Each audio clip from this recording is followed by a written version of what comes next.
पाकिस्तान और चाइना के रिश्तों को अक्सर आयरन ब्रदर्स कहा जाता है, लेकिन अब इन रिश्तों को लेकर ऐसा खुलासा सामने आया है जिसने दक्षिण एशिया की रणनीतिक राजनीति पर नए सवाल खड़े कर दिए हैं। एक रिपोर्ट के मुताबिक पाकिस्तान कथित तौर पर ग्वादर पोर्ट को चीन के स्थायी नौसैनिक अड्डे में बदलने के लिए तैयार था। अगर ऐसा होता तो चीन को हिंद महासागर में एक बड़ा स्ट्रेटेजिक फुटहोल्ड मिल जाता। यानी हिंद महासागर, जहां अभी तक भारत की मजबूत रणनीतिक मौजूदगी मानी जाती है, वहां चीन की परमानेंट मिलिट्री प्रेजेंस स्थापित हो सकते थे। लेकिन कहानी यहीं खत्म नहीं होती। रिपोर्ट के अनुसार पाकिस्तान ने इस डील के बदले ऐसी मांगें रखी जिन्होंने पूरे समीकरण को बदल दिया।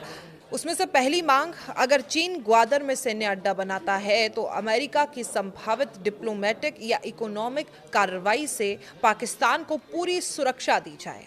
यानी पाकिस्तान सिर्फ मिलिट्री पार्टनरशिप नहीं बल्कि ग्लोबल पॉलिटिकल प्रोटेक्शन भी चाहता था। और दूसरी मांग और भी ज्यादा रणनीतिक थी। पाकिस्तान चाहता था कि चीन उसकी मिलिट्री और इंटेलिजेंस कैपेबिलिटीज को इतना मजबूत करे कि वो भारत के मुकाबले अधिक प्रभावी बैलेंस बना सके। यानी सिर्फ हथियार नहीं बल्कि इंटेलिजेंस आर्किटेक्चर तक को अपग्रेड करने की बात पाकिस्तान की तरफ से सामने आई है। लेकिन सबसे बड़ा और सबसे विस्फोटक मुद्दा था sea based nuclear second strike capability.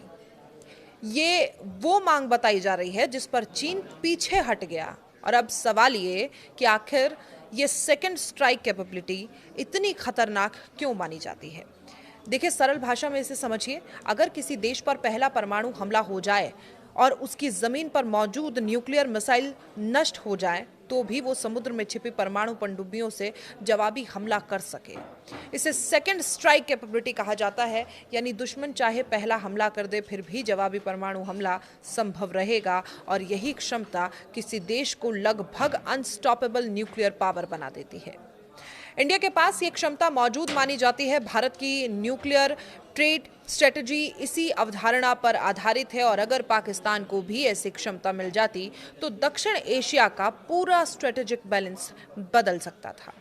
सोचिए, अगर समुद्र में छिपे न्यूक्लियर सबमरीन्स जिनका पता लगाना बेहद मुश्किल होता है और जिन्हें कभी भी जवाबी हमला जिनसे किया जा सकता है, यानी खतरा सिर्फ सीमाओं तक सीमित ऐसे मुद्दे पर नहीं रहता बल्कि समुद्र की गहराइयों तक भी वो खतरा फैल सकता था।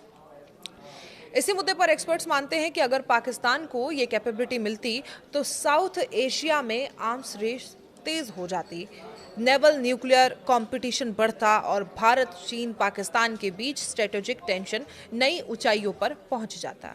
और यही कारण है कि इस मांग को केवल मिलिट्री अपग्रेड नहीं बल्कि रीजनल पावर इक्वेशन बदलने वाली शर्त माना जा रहा है। लेकिन इस पूरे घटनाक्रम में सबसे बड़ा सवाल कि क्या चीन वास्तव में साउथ एशिया में अपना मिलिट्री फुटप्रिंट बढ़ाना चाहता है?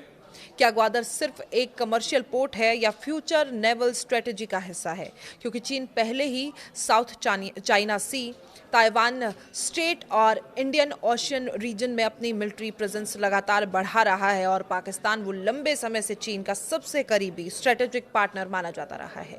लेकिन इस रिपोर्ट ने यह भी दिखा दिया है कि जियोपॉलिटिक्स में दोस्ती की भी सीमाएं होती हैं, क्योंकि जब बात परमाणु संतुलन और ग्लोबल कॉन्सिक्वेंसेस की आ जाती है तो सबसे करीबी साझेदार भी पीछे हट सकते हैं।